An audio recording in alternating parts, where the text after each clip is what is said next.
I'm Kajal Ruparel, occupational psychologist specialising in assessment and selection and leadership development. I'm a chair of the Science and Practice Strategy Group, which is part of the Division of Occupational Psychology. The objective of this group is to be the voice of our members, to promote the value that occupational psychologists bring to the world of work, and to publicise the latest research within our field. The vision is to bridge the gap between science and practice. What this means is to get practitioners and academics to talk to each other, to encourage further dialogue. A recent example of how we achieved this was an event that we staged on action learning sets. Members were attracted to the event for a variety of reasons: to refresh their knowledge on action learning sets, to acquire some skills in facilitation, or just to learn more about it.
Particularly with a view to passing on to current departments to help them develop themselves. To be about getting the departments to collaborate and really We're ready. Okay, so have you all had your introductions? Yeah? Yes, all? yeah, exactly. They'll be putting them Right, so you've all got themes. Right, let's start then. Hands up, how many people here previous experience of action learning sets as a participant? Are we anybody?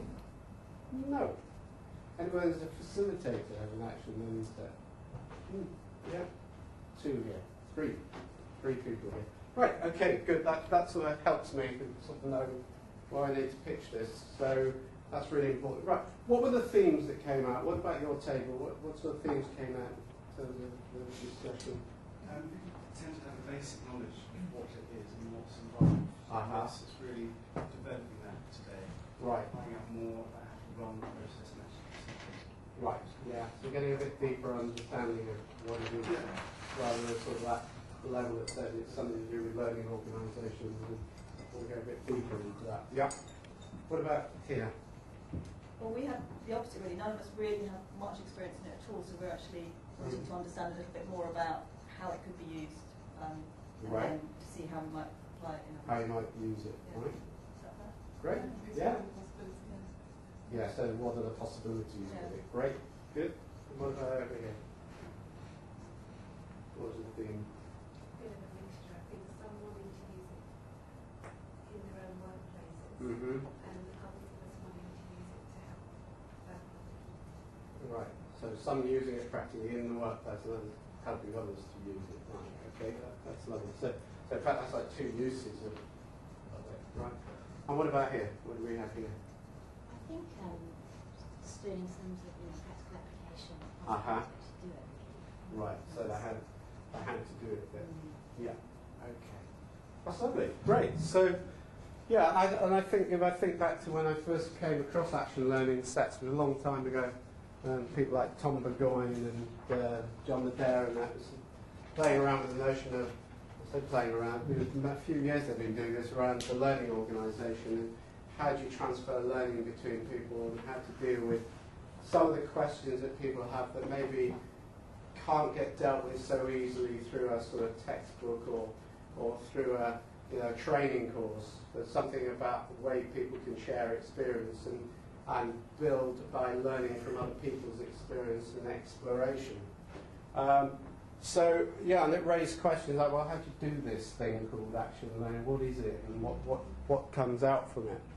So the place to start is with understanding, well, what is it? So today, that rather fits quite neatly with what we thought might be useful, which is around, so what is an action learning set?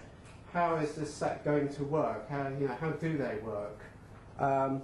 Key principles of action learning. So what are the principles that underpin it?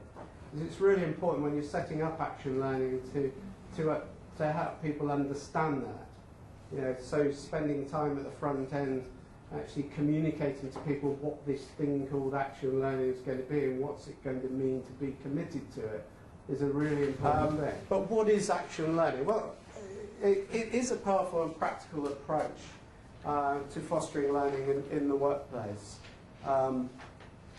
Evidentially, through the research about action learning, when they're well run, they can really have an impact, both for the individual and for the team and for the organisation. So it can be a really important thing. Action learning is about reflecting and learning from experience, hence action, and put that learning into action. And I'll show you that the humanist Kolb's learning theory is really important to action learning set. An action learning set is about giving people space to come together and consider a problem that hasn't got an easy solution to it. And to do that in a structured way, a disciplined way, with their colleagues, providing them with support and using a psychologist, for example, as a facilitator. To establishing action learning sets and running the process effectively. The first element is to prepare, if you've got a new set, prepare them for what action learning is going to mean for them as members of that set. So, for example, the first thing is to actually remind everybody and teach everybody how to listen properly and listen actively to each other. And to give them some do's and don'ts around that. So, for example, to not interrupt. It's very important. Giving people that space that they require in action learning. So they're taken through a process where first it's about the skills needed to make action learning work, and then they're taken through the process. So having done the skill development, the next stage to it is to get them to agree some ground rules for how they will work together, which of course includes things like listening actively and respecting each other in the set. Once they've agreed their ground rules, then it's possible to start with looking at the topics that they need to share with each other. So what will generally happen is people will go around and identify the topic that they wish to talk about.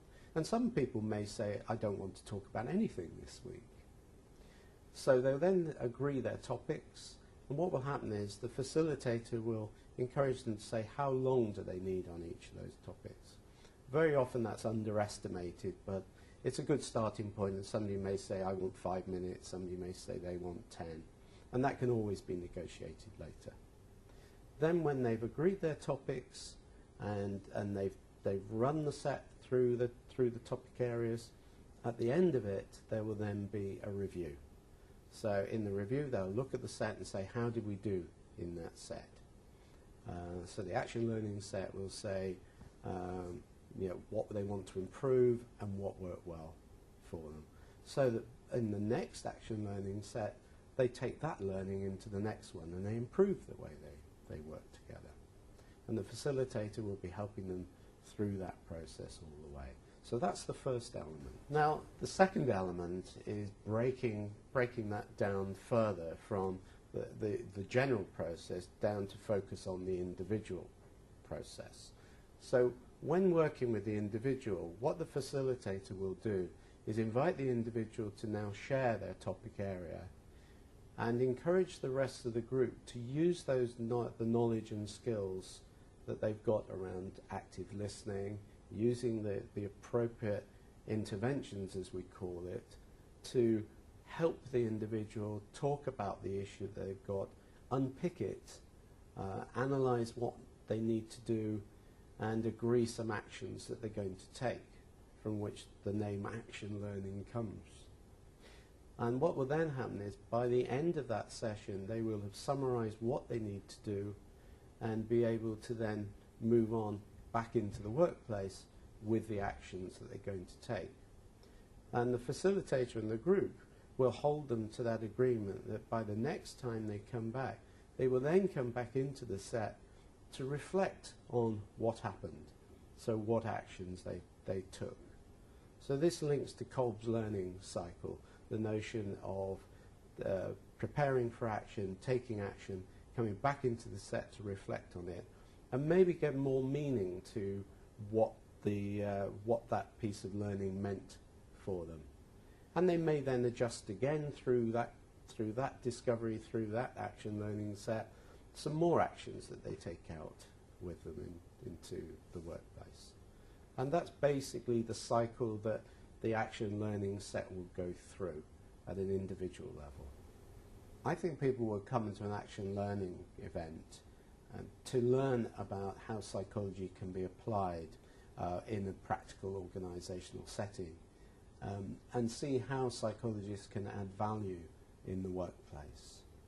And I believe that it's a powerful area for psychologists, given our understanding of applying our understanding of behaviour in an organisational setting, and something that really demonstrates our practical capabilities. So through the action learning set, where you've got somebody may report on something that they've done, reflect on it, and through the group learn more about it, and maybe think about a different way they could do it. So if you were to do that again, what would you do differently? Or when you meet that situation next week, what are you going to do differently? They may plan for that, take the action, come back into the learning set and reflect on it. And they may think, yes, I've learned something new about this. Simple example, I could think of somebody who said that they got into a managerial role, got very frustrated. In the past, when they used to shout at people, people did things. And they got this group that's rather intransigent about responding to shouting and would complain about it. So it was, well, what could you do differently? And it was about building their skills in finding other ways to encourage people to perform better other than shout. Now, it sounds like a very simple example, but I think there are quite a number of people out there who might be put in what we call the bully category, who have learned that that's their only strategy to do it in a forceful way. And so sometimes with the action learning set, they learn more subtle ways of operating. Okay, so that's it, and it's... Future events include knowledge sharing sessions where we invite members to talk about topical issues that affect our profession. If you're interested in getting involved in any way, whether it be organising an event, facilitating one, or coming up with ideas, then please contact the following: dopme@bps.org.uk.